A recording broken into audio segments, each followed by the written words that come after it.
നമസ്കാരം, GTV ന്യൂസിലേക്ക് സ്വാഗതം. പ്രധാന വാർത്തകൾ. കടവൂർ 4-ാം ബ്ലോക്കിൽ ഉരുൾപൊട്ടൽ, ആളപായം സംഭവിച്ചു. വീടുകൾ മണ്ണിനടിയിൽ. രക്ഷാപ്രവർത്തനം തുടരുന്നു.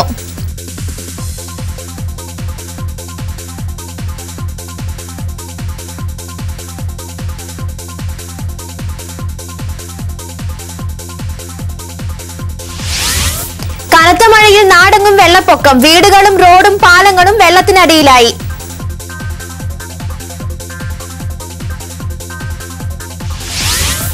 കോതമംഗലം കോൺഗ്രസ് ബ്ലോക്ക് പ്രസിഡന്റിന്റെ ഓഫീസും സ്ഥാപനവും സാമൂഹ്യ വിരുദ്ധർ തകർത്തു. വാർത്തകൾ വിശദമായി. പൈങ്ങോട്ടൂർ പഞ്ചായത്തിലെ കടവൂരിൽ ഉരുൾപൊട്ടി വൻ നാശനഷ്ടം, ആളപായവും ഉണ്ടായിട്ടുണ്ട്. വീടുകൾ മണ്ണിനടിയിലായി.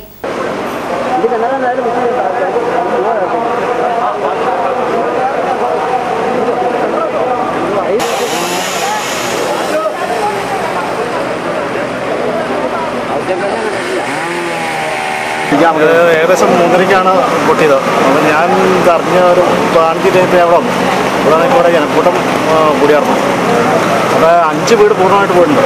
4 പേര് അതിൽ മണ്ണിനടിയിലുണ്ടെന്നാണ് വളരെ കിട്ടിയതുകൊണ്ട് ഈ കാലം മുഴുവൻ നടക്കും. കടവൂരിന് സമീപം 4-ാം ബ്ലോക്കിൽ വൈകുന്നേരമാണ് ഉരുൾപൊട്ടലുണ്ടായത്. ഇവിടെ സ്ഥിതി ചെയ്യുന്ന കൂറ്റൻമലയുടെ ഒരു ഭാഗം ഇടിയുകയായിരുന്നു. വെള്ളത്തോടൊപ്പം കല്ലും മണ്ണും മരങ്ങളും വീടുകൾക്കുമേൽ അടിച്ചു കയറി. ഇവിടെ ഉണ്ടായിരുന്ന 7 വീടുകളാണ് ഒലിച്ചുപോയത്. പല വീടുകളിലും ആളുകളുണ്ടായിരുന്നു. ഇവരെ കണ്ടെത്താൻ നാട്ടുകാരുടെ നേതൃത്വത്തിൽ ഉടൻ തന്നെ തെരച്ചിൽ ആരംഭിച്ചു. ആൾക്കാർ വീട്ടിലുണ്ടോ എന്ന് അറിയാനുള്ള ജനവാസ കേന്ദ്രമാണ്. പണിക്ക് പോകുന്ന മേഖലയാണ്. മഴ കൂടുതലുള്ളതുകൊണ്ട് പണിക്ക് പോയിട്ടുണ്ടോ എന്ന് അറിയാൻ പാടില്ല. ആൾക്കാരിൽ അങ്ങോട്ടും ഇങ്ങോട്ടും ബന്ധപ്പെടാൻ നമുക്ക് സാധിച്ചിട്ടില്ല. ഇപ്പോൾ ജോസേട്ടനെ മാത്രമാണ് നമുക്ക് കിട്ടിയിട്ടുള്ളൂ. മേടക്കാപ്പിളിലെ ആൾക്കാരെ നമ്മൾ കൊണ്ടു. മീരാൻ ഒരാൾ നമ്മൾ കിട്ടിയതിൽ താഴെ ഉണ്ടായിരുന്നു. പരിക്കുള്ള ആളെ ആശുപത്രിയിലോട്ട് കൊണ്ടുപോയിട്ടുണ്ട്. വഴി ശരിയാക്കുന്നതിന് വേണ്ടിയുള്ള നടപടി നോക്കിക്കൊണ്ടിരിക്കുന്നു. വിവരമറിഞ്ഞ് ഫയർഫോഴ്സും പോലീസും പിന്നീട് സംഭവ സ്ഥലത്തെത്തി. ജോസഫ് വാഴക്കൻ MLA യും രക്ഷാപ്രവർത്തനത്തിനായി സ്ഥലത്തുണ്ട്. ജില്ലാ ഭരണകൂടത്തിന്റെ കളക്ടർ ഉൾപ്പെടെയുള്ള ആളുകൾ ഇങ്ങനെ എത്തുന്നുണ്ട്. ഇവിടെയുള്ള ആളുകളെ മാറ്റി പാർപ്പിക്കാൻ വേണ്ടിയിട്ടുള്ള ഒരു സ്ഥലം ഇപ്പം കടവൂർ സ്കൂളിലേക്ക് മറ്റും മാറ്റണം എന്നുള്ളൊരു ആഗ്രഹത്തിലാണ് ഞങ്ങൾ നിൽക്കുന്നത്. ബന്ധപ്പെട്ട ഉദ്യോഗസ്ഥന്മാരെ ഞങ്ങൾ ബന്ധപ്പെട്ടുകൊണ്ടിരിക്കുകയാണ്. രക്ഷാപ്രവർത്തനങ്ങൾ നടക്കുന്നുണ്ട്. ഇനിയും ഒരു അപകടം ഉണ്ടാവാതിരിക്കാൻ ഉള്ള മുൻകരുതലുകളാണ് ഇപ്പോൾ സ്വീകരിക്കാൻ പോകുന്നത്. അത്തരം നിർദ്ദേശങ്ങളാണ് ഉദ്യോഗസ്ഥന്മാർക്ക് അല്ലെങ്കിൽ ഉദ്യോഗസ്ഥന്മാർ അതനുസരിച്ച് ആളുകളെ ഇവിടെ നിന്ന് മാറ്റിക്കൊണ്ടിരിക്കുകയാണ്. ജോസ് പുത്തമ്പരിക്കൽ, ബിനോയ് കുഞ്ചറക്കാട്ട്, ജോസ് വട്ടക്കുന്നേൽ, മധു ചെളിക്കണ്ടം, ഐപ്പ വേടക്കാപ്പിള്ളി, മീരാൻ കിഴക്കൽ എന്നിവരുടെ വീടുകളാണ് ഒലിച്ചുപോയത്. ഈ വീടുകളിൽ എത്ര പേരുണ്ടായിരുന്നു എന്ന് ആദ്യഘട്ടത്തിൽ വിവരം ലഭിച്ചിരുന്നില്ല. ഒരു വീട്ടിലെ പിതാവിനെയും മകനെയും നാട്ടുകാർ രക്ഷപ്പെടുത്തി.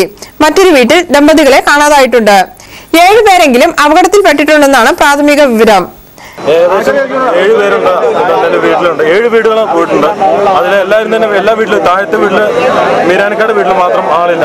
കിഴക്കേ മീരാനിക്കാട് വീട്ടിൽ മാത്രം ആളില്ല. ബാക്കി എല്ലാ വീട്ടിലും ആളുണ്ടെന്ന ഉറപ്പായിട്ടുള്ള കാര്യമാണ്. മധുചേട്ടൻ, ചേച്ചി, അതുപോലെ മാടക്കാപ്പള്ളി കുഞ്ഞുഞ്ഞ്, ഭാര്യ ലീല ചേച്ചി, പിന്നെ ഔസേപ്പേട്ടൻ, പിന്നെ ബിനോച്ചേട്ടൻ്റെ വീട്ടിൽ ആളുണ്ടെന്നാണ് അറിവ്. കുഞ്ഞിലക്കാട്ടെ ബിനോയ് എന്ന ആ വ്യക്തിയുടെ വീട്ടിൽ ആളുണ്ടെന്നാണ് അറിവ്. പിന്നെ 7 വീട് ആദ്യമായിട്ട് കാണുന്നുണ്ട്. ആദ്യ ഉരുൾപൊട്ടലുണ്ടായ ശേഷം വീണ്ടും ഉരുൾപൊട്ടൽ ഉണ്ടാകുമെന്ന ആശങ്കയാണ് ഇവിടെ നിലനിൽക്കുന്നത്. സംഭവം നടന്നയുടൻ ഇത് രക്ഷാപ്രവർത്തനത്തെ ബാധിച്ചിരുന്നു. കനത്ത മഴയും രക്ഷാപ്രവർത്തനത്തിന് തടസ്സമായി.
ഉരുൾപൊട്ടിയ മലയുടെ അടിവാരത്ത് 7 വീടുകളാണ് ഉണ്ടായിരുന്നത്. പുത്തൻപുരയ്ക്കൽ ജോസിന്റെ വീടാണ് മലയോട് ഏറ്റവും ചേർന്നുള്ളത്. വലിയ ശബ്ദം കേട്ട് വീടിന് പുറത്തേക്ക് ഓടി രക്ഷപ്പെട്ടതിനാൽ ജീവൻ രക്ഷപ്പെടുകയായിരുന്നുവെന്ന് ജോസ് GTVയോട് പറഞ്ഞു. കുറച്ചും ഒരു 15 മിനിറ്റ് മുമ്പാണ് കയറി പോയത് വീട്ടിലേക്ക്. അപ്പോൾ അടുത്ത വീട്ടിലേക്ക് ആൾക്കാരുണ്ടായിരുന്നു അറിയോ? അറിയത്തില്ല. ഞാൻ 15 മിനിറ്റ് മുമ്പാണ് കയറി പോയിട്ടില്ല സിറ്റിന്ന്. ഈ ഉരുൾപൊട്ടലിന് മുമ്പ് 15 മിനിറ്റ് മുമ്പ് ഈ സംഭവം നടക്കുന്നതിന് 15 മിനിറ്റ് മുമ്പാണ് മുകളിൽ കയറി പോയത്. ഞാൻ അരി കയ്യിലിട്ടുകൊണ്ടിരുന്നപ്പോഴാണ് ഒച്ച കേട്ടത്. അടുത്ത വീട്ടിൽ ആൾക്കാരുണ്ടോ എന്ന് അറിയാമോ? അറിയത്തില്ലായിരുന്നു. അവർ പണിക്ക് പോയി. 2 ദിവസങ്ങളായി തുടരുന്ന കനത്ത മഴയിൽ താലൂക്കിലെ വിവിധ പ്രദേശങ്ങളിൽ വെള്ളം കയറി. ഒട്ടേറെ വീടുകൾ വെള്ളത്തിലായിട്ടുണ്ട്. പല്ലാരിമംഗലം ഈട്ടിപ്പാറയിൽ കുഞ്ചക്കൽ മുഹമ്മദ്, പൊട്ടയിൽ ബഷീർ എന്നിവരുടെ വീടുകളിൽ വെള്ളം കയറി.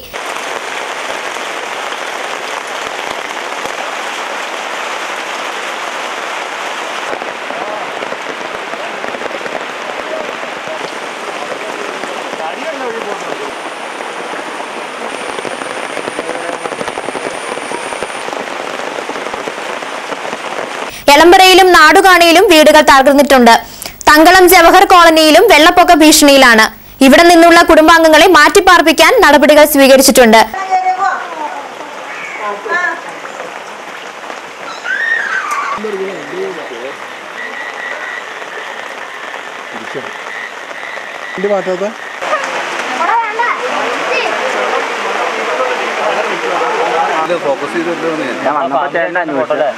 ഊന്നുകൽ വെള്ളാമക്കുത്ത് പാലവും കുടമുണ്ട പാലവും കുട്ടമ്പുഴ മണികണ്ഠൻ ചാൽ ചപ്പാത്തും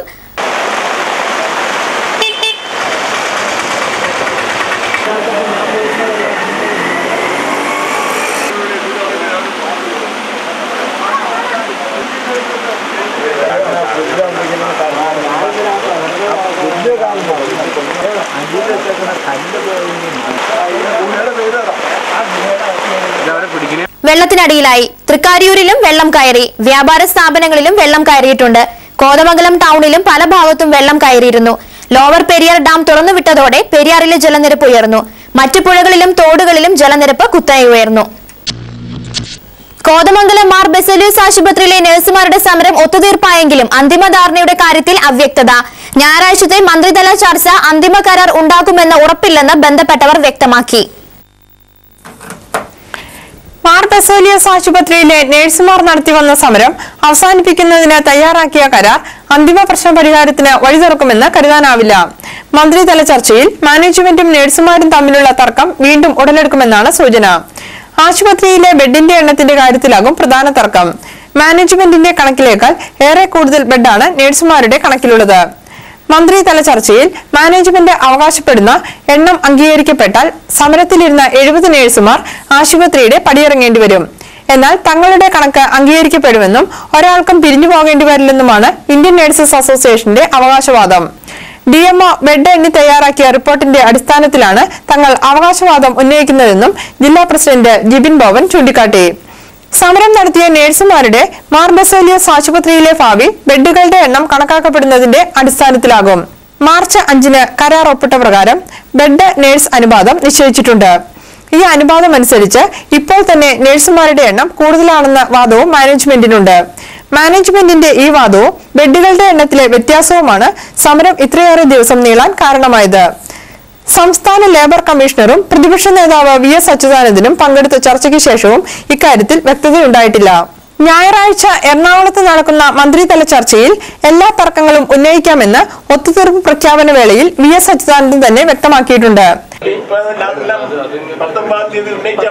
സമയക്രമം സംബന്ധിച്ച് എന്തെങ്കിലും ഭേദഗതികൾ ഉണ്ടെങ്കിൽ 19 നമുക്ക് ചർച്ച ചെയ്യാം.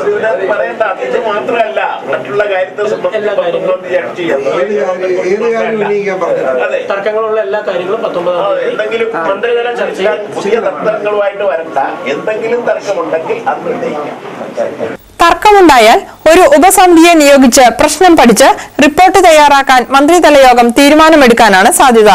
ഈ റിപ്പോർട്ട് തയ്യാറാകുന്നതുവരെ നിലവിലുള്ള അവസ്ഥ തുടരാനും നിർദ്ദേശിക്കപ്പെട്ടേക്കും. അന്തിമ കരാർ രൂപപ്പെടുന്നതുവരെ ഇപ്പോൾ തിരികെ പ്രവേശിച്ച എല്ലാവർക്കും മിനിമം വേതനം ലഭിക്കും. മിനിമം വേതനം ലഭിക്കാൻ അർഹതയുണ്ടെന്ന് തെളിഞ്ഞതോടെ തങ്ങൾ ജീവനക്കാരായിരുന്നു എന്നതിനും അംഗീകാരമായെന്ന് സമരം നടത്തിയ നഴ്സുമാർ അവകാശപ്പെട്ടു. മുമ്പുണ്ടായ ചർച്ചകളിൽ ഉയർന്ന സ്റ്റാറ്റസ് കോ നിർദ്ദേശത്തിൽ മിനിമം വേതനം ലഭ്യമായിരുന്നില്ലെന്ന് INA ചൂണ്ടിക്കാട്ടി.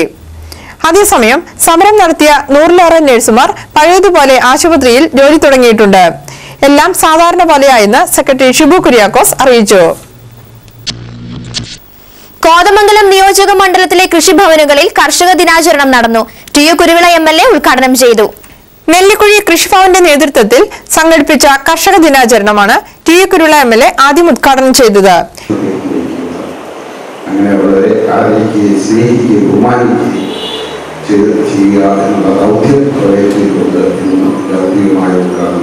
ഗ്രാമപഞ്ചായത്ത് പ്രസിഡന്റ് MM അബ്ദുൽ കരീം അധ്യക്ഷത വഹിച്ചു.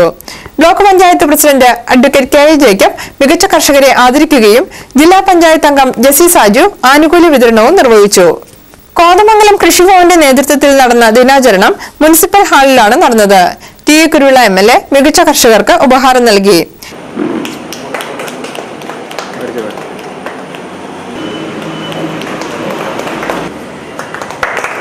Standing committee chairman AG George പൊന്നാട അണിയിച്ചു. ചടങ്ങിൽ മുനിസിപ്പൽ ചെയർമാൻ KP ബാബു അധ്യക്ഷത വഹിച്ചു. PV അബ്രഹാം, മോളി വിജയൻ, തങ്ക കുഞ്ഞിരാമൻ, KN ഗോപാലകൃഷ്ണൻ, PD ആന്റണി തുടങ്ങിയ കർഷകരെയാണ് ആദരിച്ചത്. മൂവാറ്റുപുഴ നിയോജക മണ്ഡലത്തിൽപ്പെട്ട പോത്താനിക്കാട് പൈങ്ങോട്ടൂർ പഞ്ചായത്തുകളിൽ കർഷക ദിനാചരണം സംഘടിപ്പിച്ചു. ജോസഫ് വാഴക്കൻ MLA ഉദ്ഘാടനം ചെയ്തു.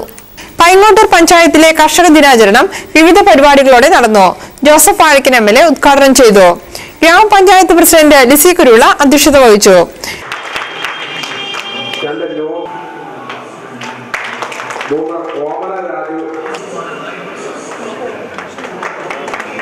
പോത്താനിക്കാട് ജോസഫ് വാഴക്കൻ MLA ആണ് കർഷക ദിനാചരണം ഉദ്ഘാടനം ചെയ്തത്. ഗ്രാമപഞ്ചായത്ത് പ്രസിഡന്റ് KT അബ്രഹാം അധ്യക്ഷത വഹിച്ചു. സെമിനാർ, മികച്ച കർഷകരെ ആദരിക്കൽ എന്നിവയും ഉണ്ടായിരുന്നു.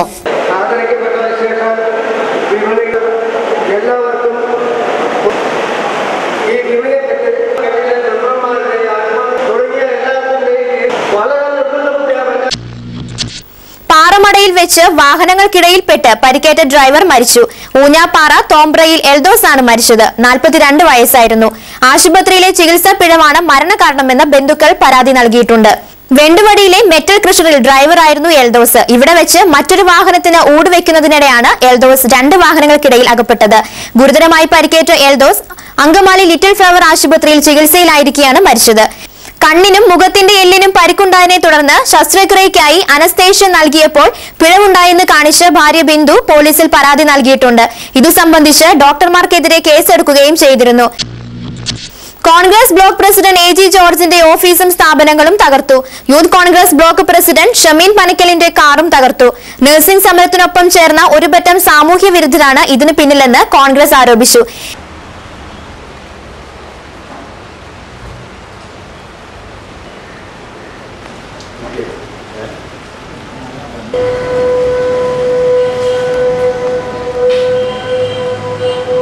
ആക്രമണം നടത്തിയവരെ എത്രയും വേഗം അറസ്റ്റ് ചെയ്യണമെന്ന് DCC സെക്രട്ടറി PP ഉതുപ്പാൻ ആവശ്യപ്പെട്ടു.